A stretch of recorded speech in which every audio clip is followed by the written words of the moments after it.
it back to the old school. Good morning, everyone. PowerlifeTV broadcast. Pastor Brian. And Pastor Tasha. Here to give you another great broadcast. It is Monday. Monday. I feel like staying in the bed this morning. Well, you got up this morning and went work out with me. I know. I'm trying to do better. I'm so godly pleased with you. Just in love with you. I just wanna be fit. I wanna live a long time. You will. I wanna be strong. And you will. And I wanna do what I know is right. You will. You know? By the grace of God, you will. Amen. So I'm doing the best I can. I'm trusting God to show me the way. Yep. Well, good morning, everyone. PowerlifeTV broadcast. We got the day after Sunday. I know. Joy. Yeah. Okay. That's not what you. You know, because somebody. You were not gonna say. They that. say Monday morning blues, but we got this. Oh. We got the Sunday. We got the morning after church joy. Okay, because I didn't think you would say blues, but I thought you were gonna say something else. What you got going on here? What is that? What you got? Well, I exercise, so in my mind, I can afford to eat a few Reese's Pieces. I'm sorry, this is just not. Forgive us for us bringing to you exercising myths. Exercising myths. Yeah. But this is the day that the Lord has made. We will rejoice and be glad in it. Amen. So, at one of my favorite restaurants, Jimmy Chonga's, they have a rotisserie chicken soup that I really, really like. And so, in honor of that great management team and that great restaurant, I have my Jimmy Chonga shirt on. Giving today. them a little love today. I'm giving them a little love today. They gave me a shirt. I brought my whole congregation in there one day. And they decided to bless me, so I'm showing some love today. Amen. Well, Sunday morning was good. We had a good service yesterday, and yesterday was awesome. Yeah, we didn't know how cold it was till we sat out in it. We sat out in it for a few minutes. I know. And you were like, man, where are my people? Where's my support? So I said, I'm gonna be a good wife. I'm gonna go out there and I'm gonna sit out in the freezing cold. And I sat out there for 5 minutes. I said, okay, I'll go back in the car now. It was cold. It was cold. Yeah, I was. I didn't realize how cold it was, especially when I got on that stage. It was kind of like, it's a little colder than I thought. But it's all good. God's grace is enough. God's grace is enough. We had a powerful move of the Spirit at the end, and people got free from the things that have been just binding them. Yeah. Holding them back. And so Do glad. a lot of times the day before we have choir practice, but we also pray.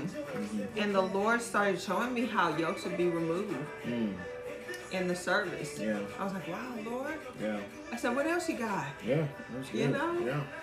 It's like the closer you get to God and the more He speaks to you and shows you things, you're like, ooh, let's just sit in the cool of the day and talk. Yeah. Let's get into it. Yeah. Let's see what else you got to show me.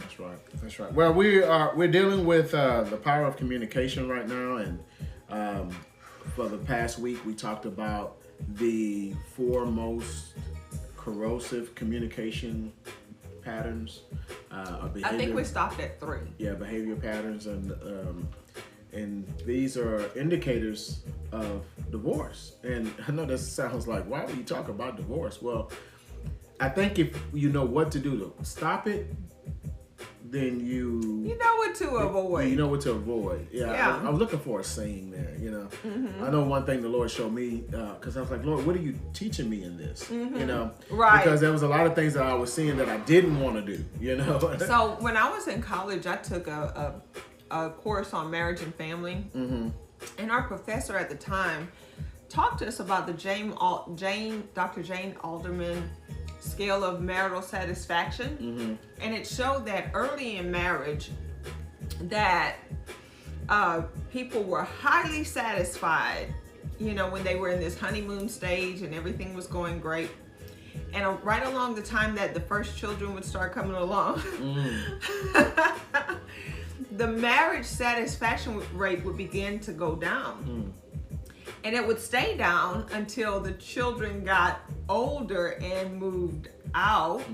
Now, that was a make it or break it point for a lot of marriages, because some people decided that they had spent years and years of not building a foundation of a happy marriage, and there was nothing in common with this other person. So a lot of marriages broke up at this point. But for those that stayed together, they received either the same or a higher rate of satisfaction in that later stage of marriage. And so and you might say, well, why are you talking to me about that when you said you would talk about this? Well, I said that to say that when you know what to avoid, when you know what to expect, it's easy to know what to avoid. And for me, it meant to me that I could not allow the busyness of children and work and everything else to get between me and you. So that's good. I think if they were to rate us, they would see that even though we've had our ups and downs, we've maintained a certain level of joy and a certain level of happiness in our marriage that maybe a lot of people haven't. You know? One of the biggest contributors to our happy marriage is the foundation that we laid at the beginning of the marriage. You know, good. Jesus talked about, he said, those that hear my voice and does them, I would liken him to a man who builds his house on a proper foundation. So when the winds came and the storms blew, the storms will always come, but we were able to stand within the storm. Right. It didn't blow the house down. It didn't blow the house down. And I believe that Christ has to be your foundation. You know, his word has to be your foundation. Don't try to do this thing without Christ. You know, you can depend on all kind of things. You can depend on self-help books. You can depend on marriage books. If they're not based on the biblical foundation of Christ, then all of those things will wear out. Right. And so what we learn in which was Genesis chapter 2, verse 24, is therefore shall a man leave his father and mother, cleave to his wife, and the two shall become one flesh. So that means that no longer are your family, your parents are your number one priority. God is your number one priority, then your spouse, then your children. And like you said, when you have this improper balance when it comes to once the children come on the scene and people start putting their children as their main focus. Right. Now when the children are gone, what do you have to hold on to? Exactly. You have no foundation. Well, and you know, the children do pine for the number one space in your heart. Right. I can totally see that, because even our children, they pine for the number one space in our heart. They would literally sit between the two of us, and if we were being affectionate to one another, that's true, they would come and sort of break up that party. And a lot of parents let that happen. And say, hey, don't focus on mom or don't focus on dad, focus on me. And, you know, we took note of that and actually taught our children that, you know, mom and dad have to be firm in their love for each other so that we could be firm in our love for them. And when they learned that mom was dad's number one girl and dad was mom's number one man, and that was it, there's no other that could come between us, not even them, then they could have the confidence of knowing that they can have a similar relationship. They can have the same kind of love for their spouse and not raise or hail their children above their spouse, and then start seeing a decline in the satisfaction that they had in marriage. So, you know, I think that was a great lesson to learn early on. Because, you know, it goes back to what we say about God being a jealous God. And I know I mentioned that a lot, but what God says is, I fight for the relationships that matter to me. Yeah. In marriage and family, when it comes to marriage, you have to fight for that relationship to thrive, because a lot of forces tend to try to get in there. Yeah. Yeah. A lot of forces try to get in there and break up what you got going good. You know, you have in-laws and outlaws. You know, that could be a major distraction for a good marriage. You know, then you have your friends who try to pine for your attention and say, well, put us first. Yeah. And you have your job that pines for your number one attention. And, you know, I don't know if we realize it, but in the society we live in, you know, our jobs have literally made slaves out of us. While we have a constitutional right to think whatever we want, our jobs will scrutinize us a little bit different based on the company morals or the company statutes of living. So if you go outside of the company statutes, you could lose your job. Yeah, that's right. Can you imagine that you have the freedom of speech everywhere else, but if your boss finds out about it and it goes against the company morals or the company mission or vision, that you could be fired because you're going against the company vision. So there goes your livelihood.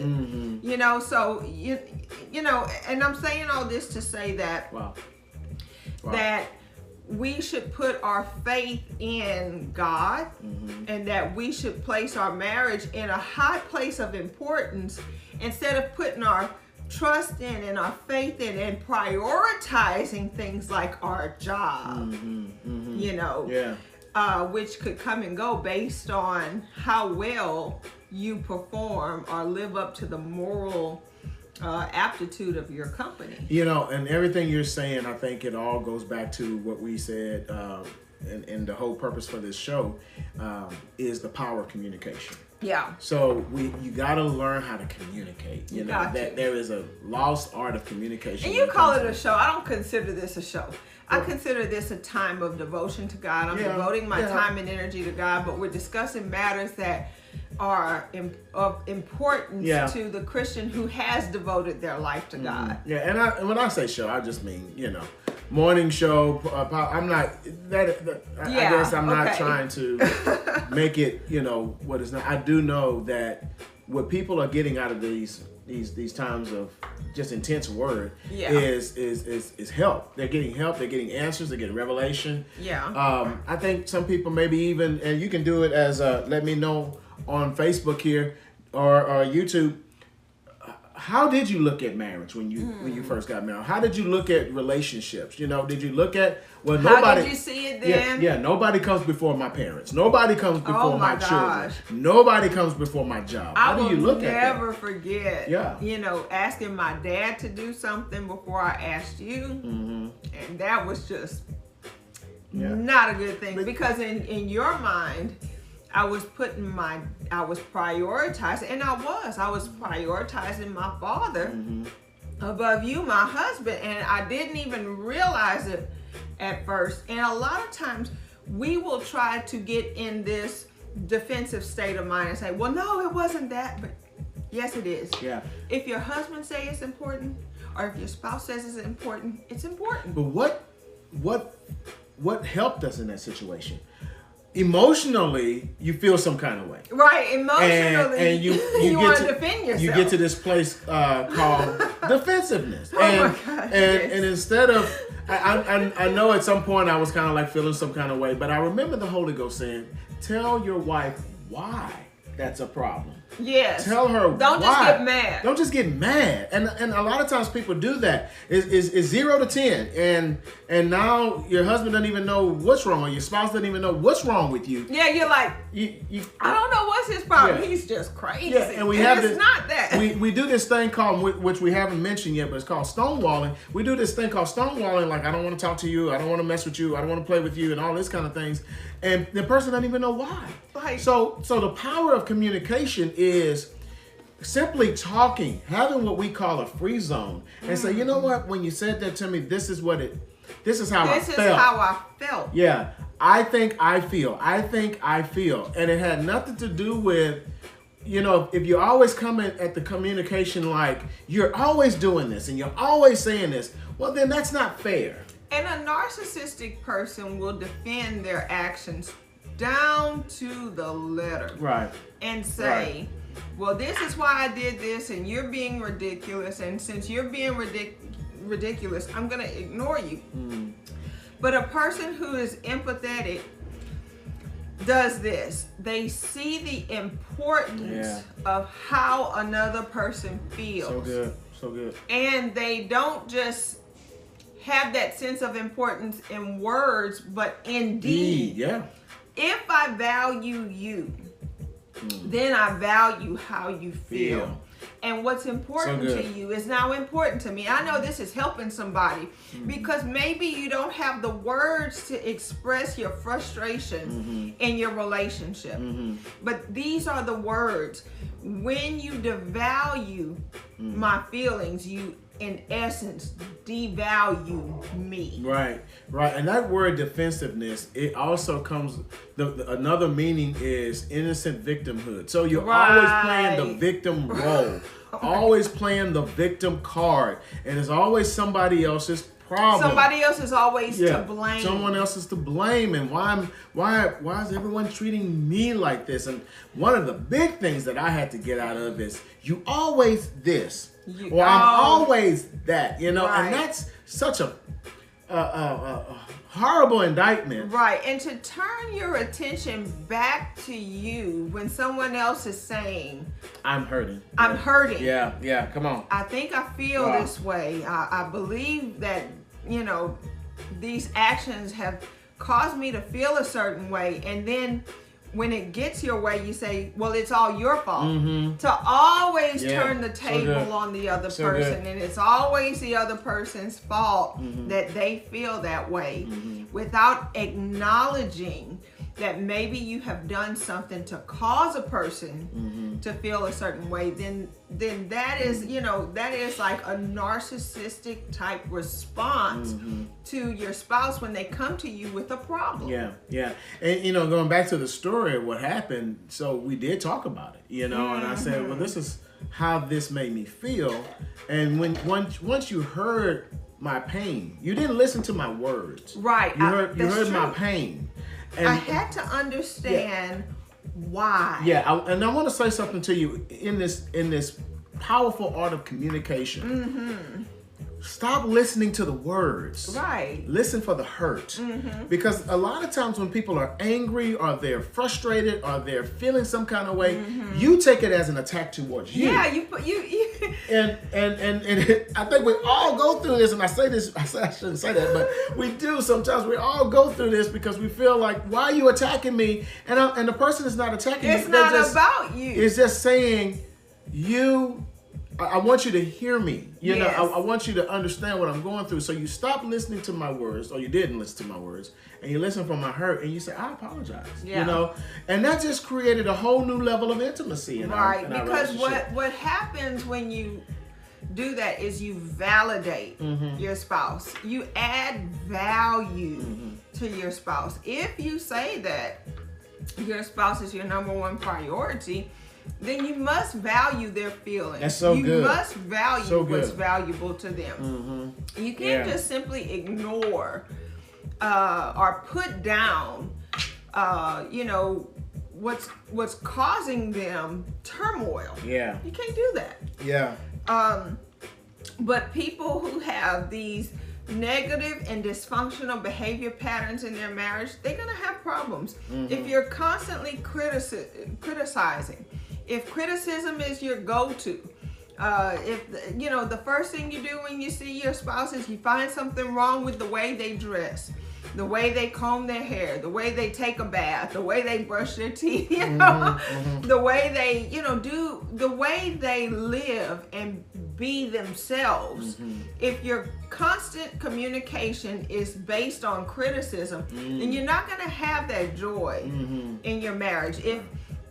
If you make statements that are contemptuous, and you might say, what are contemptuous statements? It's name calling. It's it's blame transfer. It's coming at them from a relative position of superiority.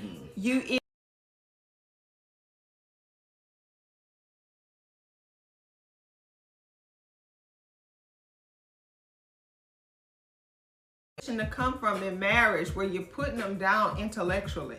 And so then there's another one called defensiveness. Defensiveness is blame transfer to a T. Yeah, I want to say something just for a second. We apologize. We had an interruption in our video, but we're back. And I don't know if y'all caught all of the words. So let us know if you caught the words that my wife was saying about blame transfer and things like that. So we apologize. We had a quick little blurb there, but we're back. Right. Yeah.